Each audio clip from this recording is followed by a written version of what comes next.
Hess Defects. Rudolf Hess was Hitler's longtime ally and deputy Führer, second in command during the early years of the Nazi regime. He had marched with Hitler in the failed 1923 Beer Hall Putsch and had handwritten parts of Mein Kampf in prison. But by 1941, Hess's influence had waned. Rivals like Himmler and Bormann had pushed him aside. Desperate to prove his value, he became fixated on a solo peace mission to Britain, guided by mysticism and delusions of diplomacy. On May 10, 1941, with Germany preparing to invade the Soviet Union, Hess took off alone in a twin-engine Messerschmitt Bf 110 from Augsburg. Navigating by landmarks, he flew for nearly 5 hours across the North Sea, aiming for Scotland. He carried maps, charts, and a bizarre peace offer: Nazi control of Europe in exchange for Britain keeping its empire. Running low on fuel, he parachuted near Eaglesham and was captured by a farmer.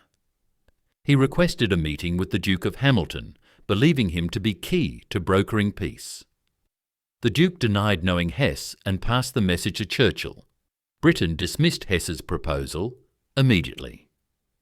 In Berlin, Hitler was furious. He stripped Hess of his titles and declared him insane. Nazi propaganda labelled him a deluded madman who had stolen a plane. But British intelligence wasn't convinced. MI6 interrogated Hess for months. His behaviour was erratic, sometimes lucid, other times paranoid and delusional. In 2011, a Soviet-era testimony from Hess's aide suggested Hitler had secretly approved the mission. Most historians reject this as unreliable. Hess was tried at Nuremberg, imprisoned for life, and died in 1987, still offering no clear reason for his flight.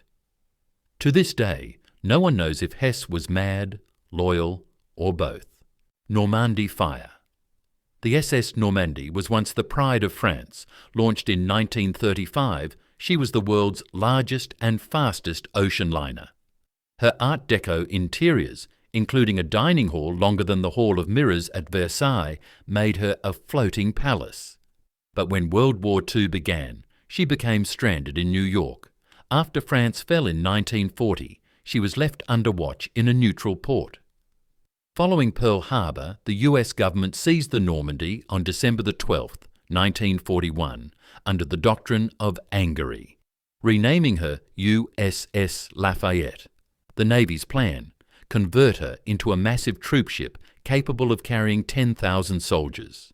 But the rushed conversion at Pier 88 in Manhattan was chaotic.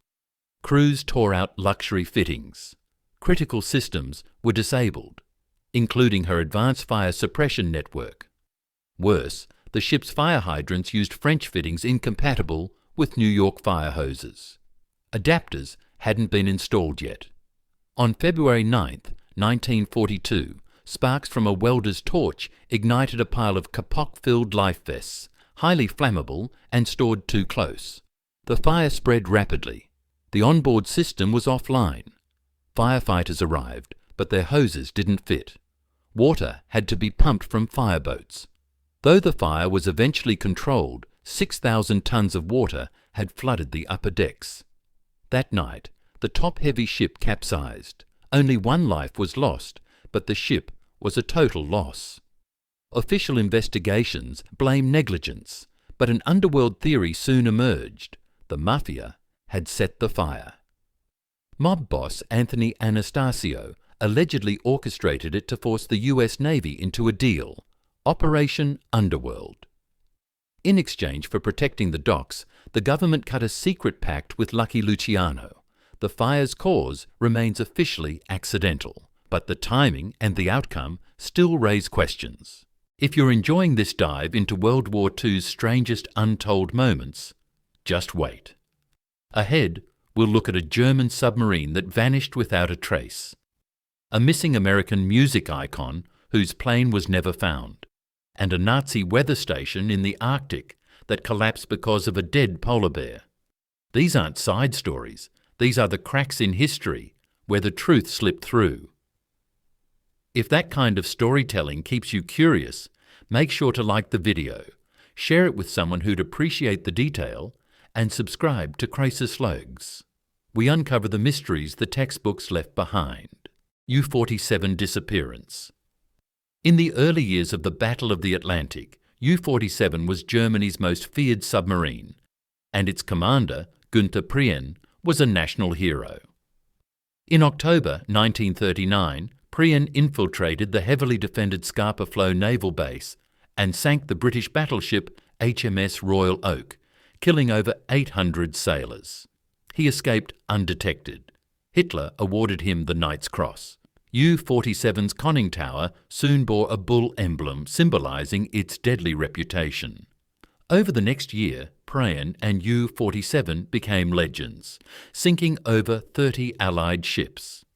But in early March 1941, during U-47's 10th patrol, everything changed. Prien's Wolfpack engaged convoy OB-293 near Iceland.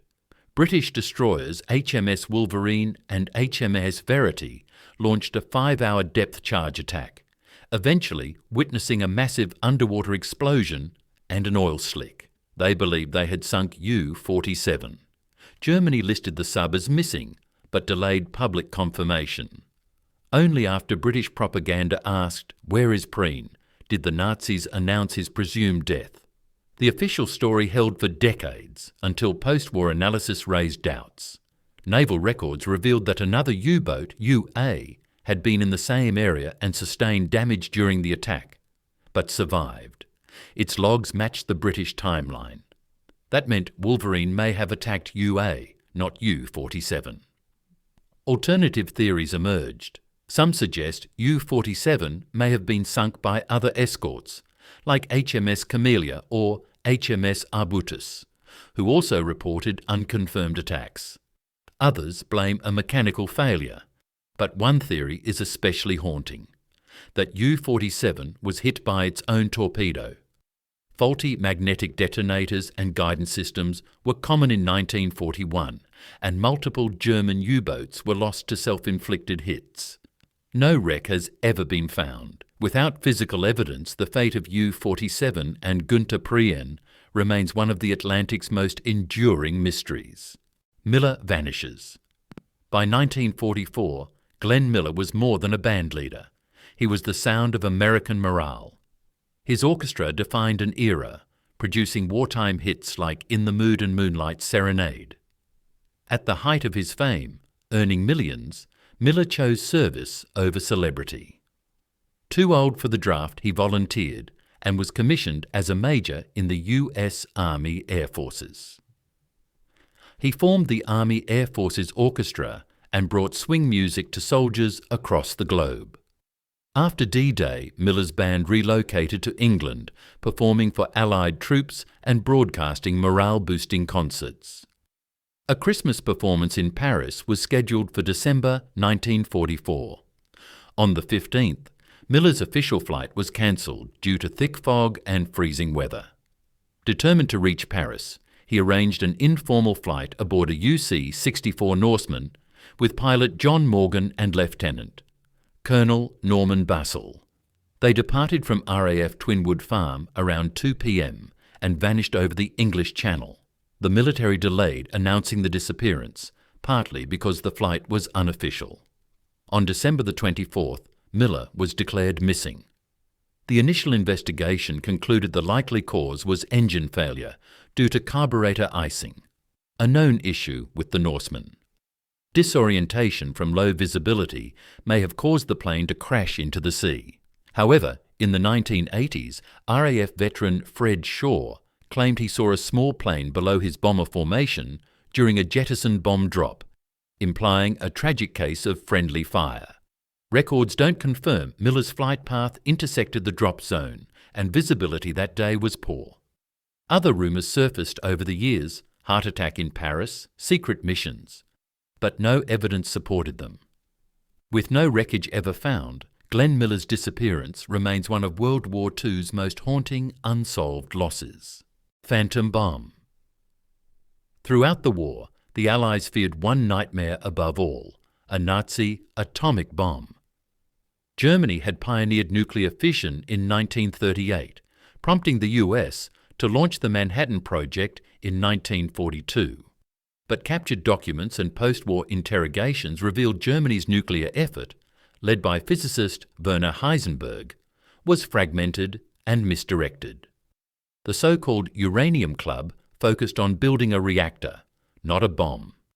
By 1945, Germany had not even achieved a sustained chain reaction. Yet an alternate theory persists. According to multiple witness accounts, on March 4, 1945, an extraordinary explosion occurred near Ohrdruf, a military training area in Thuringia, Germany. Civilians described a blinding flash, changing colours, and a shockwave. Several reported nosebleeds, headaches, and ear pressure, symptoms consistent with exposure to a blast or radiation. One account described loading burned, hairless corpses onto trucks under SS supervision. The bodies were said to be prisoners used in a live test. These claims gained credibility when a Soviet intelligence report sent directly to Stalin described two powerful explosions in the region and noted radioactive effects. The report warned of a new weapon with deadly consequences. German historian Rainer Kalsch revived the theory in the 2000s. He argued that a rogue SS team under physicist Kurt Dibner, not Heisenberg, tested a small hybrid nuclear device using limited fissile material. Kalsch claimed soil samples showed traces of isotopes like cesium-137 and cobalt-60, consistent with a low-yield nuclear blast. However, Germany lacked enough enriched uranium or plutonium to produce even a rudimentary bomb. Farm Hall transcripts from 1945, secret recordings of top German scientists, showed genuine shock at Hiroshima. A 2006 federal analysis also found no abnormal radiation at the alleged site. The evidence suggests the phantom bomb was likely a fuel-air explosion or myth, but the question refuses to fully die. Polar bear. In 1943, Nazi Germany launched a secret Arctic mission, Operation Schatzgräber, or Treasure Hunter. Its objective wasn't gold, but weather data. Accurate forecasts were vital for U-boat operations in the Atlantic. As Allied forces destroyed Germany's weather ships, the Kriegsmarine turned to land-based stations deep in the Arctic. A small team of German meteorologists and soldiers established a hidden outpost on Alexandra Land, in the Franz Josef Archipelago, deep inside Soviet territory. Despite polar night, sub-zero temperatures and isolation, they built huts, laid mines for defence, and transmitted coded weather reports back to Naval Command. The station operated undetected by Allied forces. But in May 1944, the operation collapsed due to a meal. Weary of canned food, two men hunted and killed a polar bear. The crew feasted, but undercooked the meat. Days later, nearly the entire team fell violently ill. They suffered from high fevers, muscle pain, delirium, and digestive distress. The station's medic diagnosed trichinosis, a parasitic infection from undercooked bear meat. Only he, having avoided the feast, remained unaffected. Weather reports ceased. A distress call was sent. The German High Command dispatched a Focke-Wulf Condor from Norway, carrying a doctor. Though the plan was to parachute him in, the pilot instead risked a landing on frozen tundra. The plane was damaged, stranding both rescuers. Over several days, the doctor treated the crew while the men repaired the aircraft. On July 11, 1944, the patched-up Condor barely lifted off, evacuating the entire team. They left behind everything, including live landmines buried in the snow. For decades, the site was forgotten until Russian researchers rediscovered it in 2016. Operation Schatzgräber, once a vital Nazi outpost, was undone not by Allied action, but by a dead polar bear and a microscopic parasite. Chief disappears. As Berlin collapsed in May 1945, one of Nazi Germany's most feared men vanished without a trace. Heinrich Müller, chief of the Gestapo, was last seen on the night of May 1st inside Hitler's Führerbunker. Calm and composed, he reportedly stated, "I have no intention of being taken by the Russians." Then, nothing. Müller became the highest-ranking Nazi official never confirmed dead or captured. Born in 1900, Müller had served as a World War I pilot before joining the Munich police. His brutal efficiency in suppressing communists drew attention from Himmler and Heydrich. By 1939, he headed the Gestapo, directing Nazi Germany's political repression apparatus. He was deeply involved in deportations, executions, and the persecution of resistance movements. After the war, Allied investigators prioritized tracking Müller. His name, however, posed a challenge. Heinrich Müller was Germany's equivalent of John Smith. Leads were confused by lookalikes and false reports. Intelligence agencies surveilled his relatives, tapped communications, and interrogated former associates. Nothing stuck. Rumours took hold. Some claimed the Soviets captured Müller and used his skills to train their secret police. Others accused the West of secretly harbouring him. Even Eichmann, captured in 1960, claimed Müller was still alive, but gave no details. In 1967, a man in Panama was nearly extradited after Müller's wife identified him. Fingerprints disproved the match. A Polish defector later claimed Müller had been flown to Moscow and later executed after Stalin's death. In 2001, the CIA declassified its file. It had no post-war contact with Müller. His fate remains unknown. Despite intensive global searches, not a single confirmed photo, message, or grave has ever surfaced. Foo Fighters. In late 1944, Allied night pilots began reporting something strange. Bright, glowing orbs shadowing their aircraft over Europe. The lights darted, hovered, and followed planes in silent formation. Despite evasive manoeuvres and attempted engagement, the objects, nicknamed Foo Fighters, vanished without a trace. They emitted no radar signature, no heat, and never attacked. But they unnerved even hardened aviators. The first well-documented sighting came from the US 415th Night Fighter Squadron. One crew described 8 to 10 orange lights flying near the Rhine River. The term Foo Fighter was coined by radar operator Donald Myers, referencing a comic strip catchphrase, "Where there's foo, there's fire." Foo Fighters weren't isolated incidents. Allied and Axis pilots across Europe and the Pacific reported similar encounters. The orbs were red, orange, or white, sometimes green, and moved with agility no known aircraft could match. They often flew alongside bombers, sometimes in coordinated pairs, and then vanished without warning. Many aircrews saw them simultaneously, ruling out hallucination. Theories multiplied. Some suspected secret Nazi technology or electromagnetic weapons, but no documentation ever emerged from captured German archives. Others proposed natural explanations. St. Elmo's fire, ball lightning, or high atmosphere plasma. But none fit the reported behaviour: long flight durations, tight manoeuvring, and intelligent pacing. Psychological explanations were also considered. Exhaustion, night illusions, and stress might explain some sightings, but not the consistency across nationalities and regions. Photos were even taken. In 1953, the CIA's Robertson panel reviewed Foo Fighter reports.